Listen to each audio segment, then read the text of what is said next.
नमस्कार, आप देख रहे हैं न्यूज इंडिया। मैं हूं आपके साथ पूजा मोहन पांडे। पिछले साल वक्फ पर बनी जेपीसी समिति के अध्यक्ष जगदंबिका पाल ने लोकसभा अध्यक्ष ओम बिरला को रिपोर्ट सौंप दी है।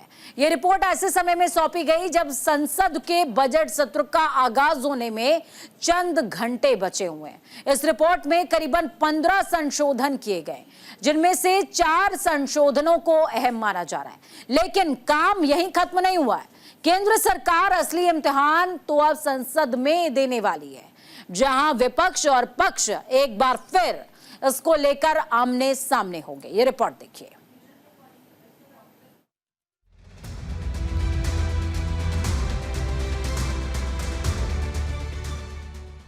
गहन मंथन के बाद जगदंबिका पाल के नेतृत्व वाली जेपीसी ने वक्फ बोर्ड पर अपनी फाइनल रिपोर्ट लोकसभा अध्यक्ष ओम बिरला को सौंपी।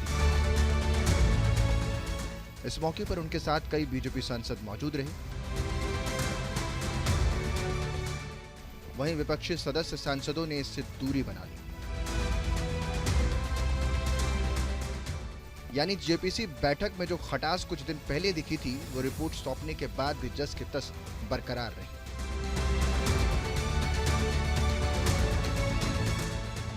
(655) पन्ने की इस रिपोर्ट को 15-11 के बहुमत से स्वीकार कर लिया गया। आपको बता दें कि 27 जनवरी को वक्फ संशोधन अधिनियम पर जेपीसी की बैठक में 44 संशोधनों पर चर्चा की गई थी, जिसमें बीजेपी की अगुवाई में एनडीए सांसदों के 14 संशोधनों को मान लिया गया था, जबकि विपक्ष के संशोधनों को सिरे से खारिज कर दिया गया, जिसके चलते विपक्षी सांसदों ने इसे असंवैधानिक करार दिया था। वहीं जेपीसी के अध्यक्ष जगदंबिका पाल ने कहा कि लोकसभा अध्यक्ष ने जो जिम्मेदारी उन्हें दी थी, उसे उन्होंने पूरा कर दिखाया है।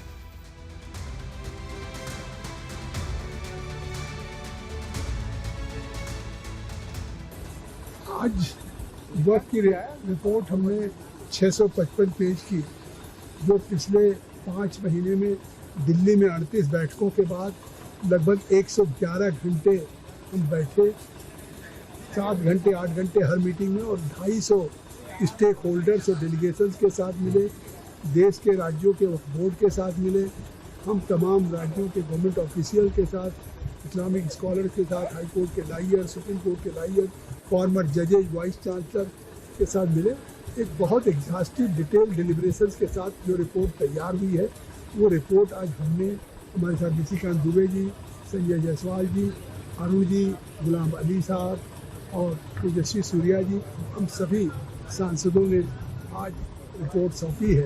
ये जो सरकार की मंशा थी कि साहब हम वक्फ का जो कानून लाना चाहते हैं, इसको जेपीसी को सौंपने का आग्रह ओम बिरला जी को किया था, इसलिए उस पर डिटेल और डिस्कशंस हो सके सभी हितधारकों के साथ, वो एक अच्छे ढंग से हुआ है।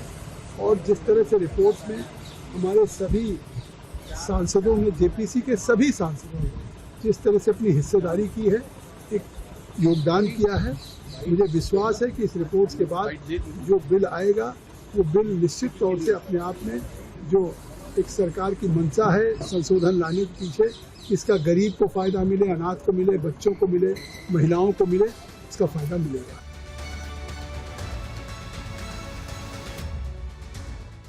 महीनों की कड़ी मेहनत के बाद जेपीसी ने उन पहलुओं को समझने की कोशिश की जिनका सीधा असर वक्फ से जुड़े लोगों पर पड़ने वाला है।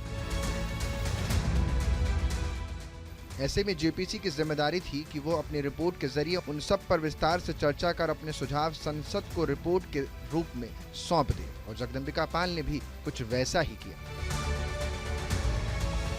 और मुझे उम्मीद है कि जो दायित्व स्पीकर साहब ने हमें दिया था, उसको हमने 5 महीने में सभी देश के तमाम हिस्सों में हमने 3 टूर भी किए, जिसमें महाराष्ट्र, गुजरात, तमिलनाडु, कर्नाटका, तेलंगाना, नॉर्थ में असम, उड़ीसा, वेस्ट बंगाल, बिहार, यूपी, इन राज्यों का भी दौरा किया गया। ये जो सरकार की मंशा थी कि साहब हम वक्फ का जो कानून लाना चाहते हैं, इसको जेपीसी को सौंपने का आग्रह ओम बिरला जी को किया था, इसलिए उस पर डिटेल और डिस्कशंस हो सके सभी हितधारकों के साथ, वो एक अच्छे ढंग से हुआ है। और जिस तरह से रिपोर्ट्स में हमारे सभी सांसदों ने, जेपीसी के सभी सांसदों ने जिस तरह से अपनी हिस्सेदारी की है, एक योगदान किया है, मुझे विश्वास है कि इस रिपोर्ट के बाद जो बिल आएगा वो बिल निश्चित तौर से अपने आप में जो एक सरकार की मंशा है संशोधन लाने के पीछे, इसका गरीब को फायदा मिले, अनाथ को मिले, बच्चों को मिले, महिलाओं को मिले, इसका फायदा मिलेगा।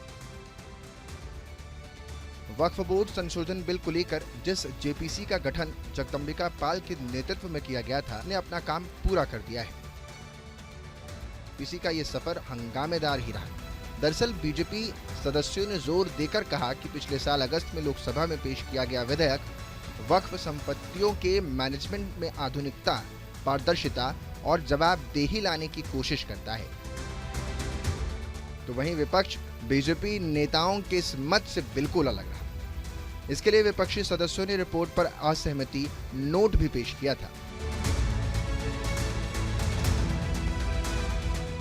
वक्फ पर गठित जेपीसी समिति में शामिल किए गए विपक्षी सांसदों ने इस विधेयक के सभी 44 प्रावधानों में संशोधन का प्रस्ताव रखा था।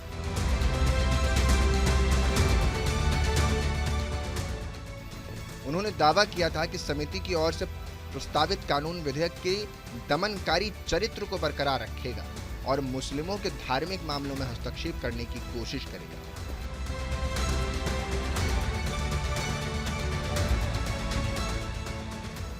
विपक्षी सांसदों ने जेपीसी की बैठक के दौरान भी कई सवाल उठाया था, जिसके बाद समिति के अध्यक्ष जगदम्बिका पाल ने विपक्ष के 10 सांसद सदस्यों को एक दिन के लिए सस्पेंड कर दिया था। यानी रिपोर्ट सौंपने के दौरान विपक्ष ने जो दूरी बनाई है वो कोई नई बात नहीं है। इसका अंदाजा पहले ही लग गया था कि इस तरह की कुछ तस्वीरें सामने आ सकती हैं। हालांकि सस्पेंशन के बाद सभी विपक्षी सांसदों ने रिपोर्ट पर हुई वोटिंग में भाग लिया था।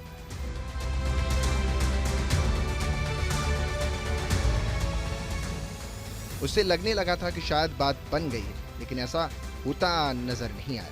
विपक्ष ने रिपोर्ट से दूरी भी बनाई और उसका विरोध भी खूब किया।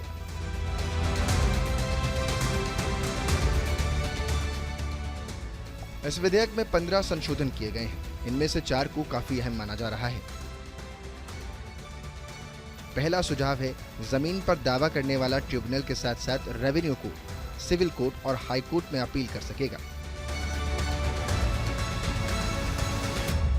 दूसरा सुझाव है कि वक्फ ट्रिब्यूनल के फैसले के खिलाफ हाई कोर्ट में अब अपील की जा सकेगी।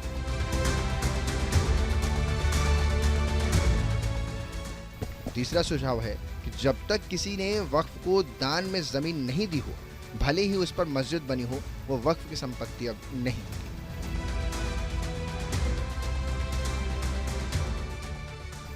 चौथा सुझाव है कि वक्फ बोर्ड में 2 महिलाओं और बाकी धर्म के 2 सदस्यों को भी एंट्री मिलने का रास्ता साफ होगा।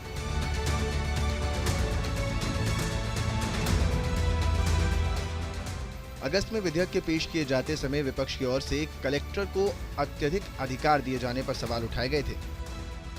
जेपीसी की रिपोर्ट में कलेक्टर की जगह कमिश्नर या फिर सचिव जैसे वरिष्ठ अधिकारियों को रखने का प्रस्ताव किया गया है, जिसकी नियुक्ति राज्य सरकार करेगी। आपको बता दें कि अगस्त में मानसून सत्र के दौरान पेश किए जाने के समय से ही विपक्ष वक्फ संशोधन विधेयक का विरोध करता रहा है। जेपीसी की बैठक के दौरान भी ये देखने को मिला। यहाँ तक कि तृणमूल कांग्रेस सांसद कल्याण बनर्जी पर बैठक के दौरान पानी की बोतल तोड़ने का और खुद को घायल करने के साथ ही अध्यक्ष जगदम्बिका पाल ने उन पर गाली देने तक का आरोप लगाया था। इन सभी विवादों के बीच जेपीसी अध्यक्ष जगदम्बिका पाल ने वक्फ संशोधन पर अपनी रिपोर्ट सौंपकर गेंद वापस संसद के पाले में डाल दी है। वहीं विपक्ष के तेवर देखकर लग रहा है कि संसद का बजट सत्र इस बार भी हंगामेदार रह सकता है। ऐसे में देखने वाली बात होगी कि सरकार वक्फ विधेयक को पास कराने के लिए आखिर क्या तरीका अपनाती। न्यूज़ इंडिया के लिए संजीव कुमार की रिपोर्ट। जेपीसी रिपोर्ट में कई ऐसे संशोधन हैं जो विपक्ष को रास नहीं आ रहे, तो वहीं बीजेपी इन संशोधनों को लेकर अपनी पीठ खुद ही थपथपा रही है। लेकिन वक्फ बोर्ड में संशोधन को लेकर जो दांव बीजेपी ने चला है, उसका ना तो कांग्रेस समझ पा रही है और ना ही कोई और विपक्षी दल। ऐसे में गौर करने वाली बात क्या है? गौर करने वाली बात यह है कि संसद में कैसा माहौल रहने वाला है, कैसा माहौल रहेगा। ये रिपोर्ट देखिए।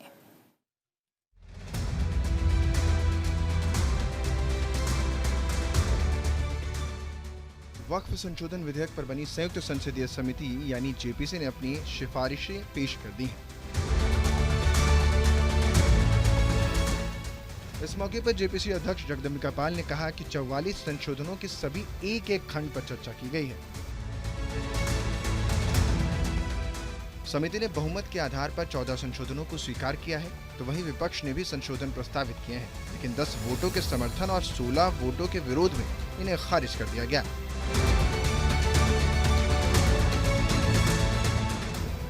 इस तरह वक्फ पर बनी जेपीसी की फाइनल रिपोर्ट तैयार हुई है। इसे लेकर विपक्ष जो आरोप लगा रहा है, उससे लगता है कि इस बार भी सरकार के लिए संसद में राहें आसान होने वाली नहीं है। सेंट्रल और स्टेट वक्फ बोर्ड में गैर मुस्लिम सदस्यों को जोड़ने की संख्या बढ़ाने का प्रस्ताव दिया गया है। बोर्डों में कम से कम 2 गैर मुस्लिम सदस्य होने चाहिए और ये संख्या 4 तक बढ़ सकती है।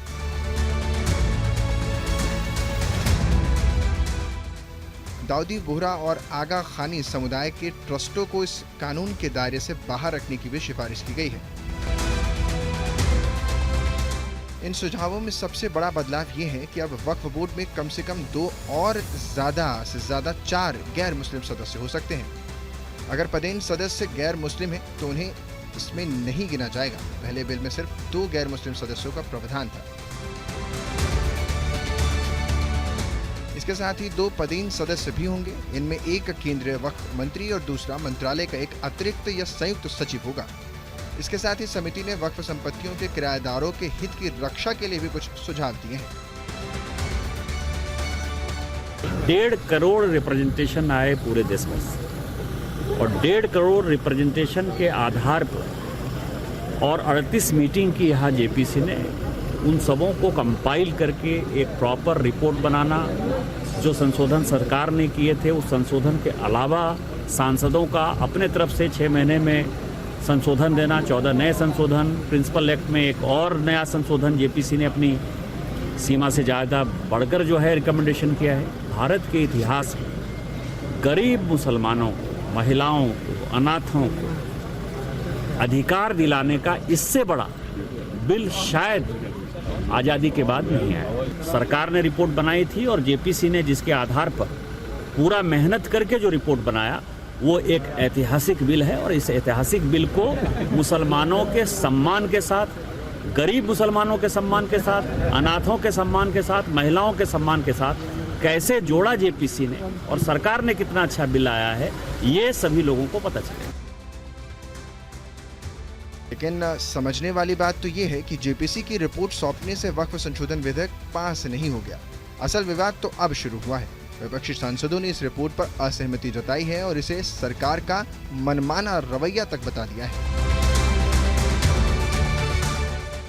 डीएमके सांसद ए राजा ने तो जेपीसी और उसके अध्यक्ष पर सरकार के इशारे पर काम करने का आरोप लगाया है। यहीं जेपीसी समिति के सदस्य रहे असदुद्दीन ओवैसी ने वक्फ को हटाने वाले खंड में प्रावधान को लेकर करारा प्रहार किया है।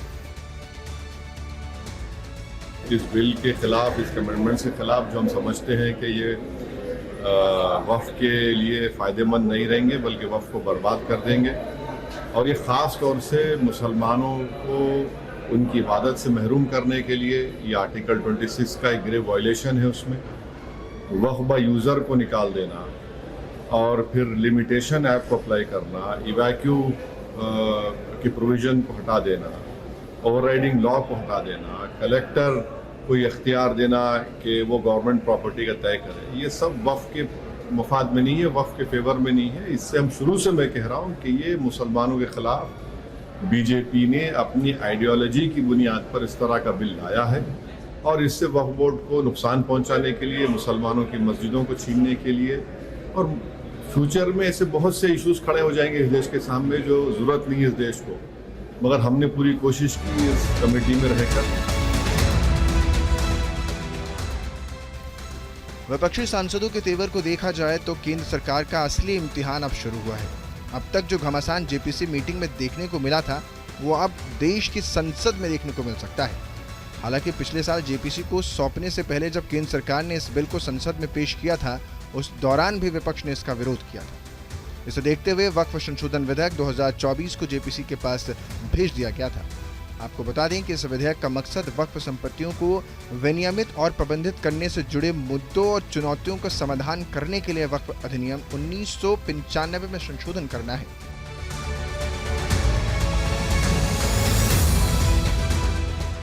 लेकिन जिस तरह के समीकरण सत्ता पक्ष और विपक्ष के बीच बन रहे हैं, उससे लगता नहीं है कि केंद्र सरकार अपने मकसद को इतनी आसानी से पूरा भी कर पाएगी। जेपीसी रिपोर्ट को लेकर बीजेपी अपना दम भर रही है। वहीं विपक्ष आरोप लगाकर इस रिपोर्ट को सवालों के कटघरे में खड़ा कर रहा है। ऐसे में गौर करने वाली बात यह होगी कि कौन अपने मकसद में कामयाब होता है और कौन विफल। न्यूज़ इंडिया के लिए संजीव कुमार की रिपोर्ट। तो वक्फ संशोधन विधेयक को लेकर के लगातार संग्राम की स्थिति दोनों तरफ से देखने को मिल रही है। विपक्ष कह रहा है हमने जो सिफारिश करी उसे सुना नहीं गया। क्या वो सिफारिश इतनी नाकाबिल थी कि उसको इस संशोधन में जगह ही नहीं दी गई, उस पर जरा ही नहीं की गई? और सत्ता पक्ष ने जो भी कहा, जो भी विचार प्रस्तुत किए, उस पर चर्चा भी हुई और उसको जगह भी मिल गई। ये कैसे हो सकता है? इन तमाम मुद्दों को लेकर के विपक्ष ने तैयारी की है सत्ता पक्ष को सदन में घेरने की। अब देखना यह होगा कि जगदंबिका पाल के हाथ से निकला ये बिल जो अब ओम बिरला की चेयर तक पहुंच गया है, क्या वो सदन के पटल से भी पास हो पाता है या नहीं? वक्त छोटे से ब्रेक के उस पार खबरों का सफर लगातार जारी है। बने रहे न्यूज़ इंडिया के साथ। नमस्कार।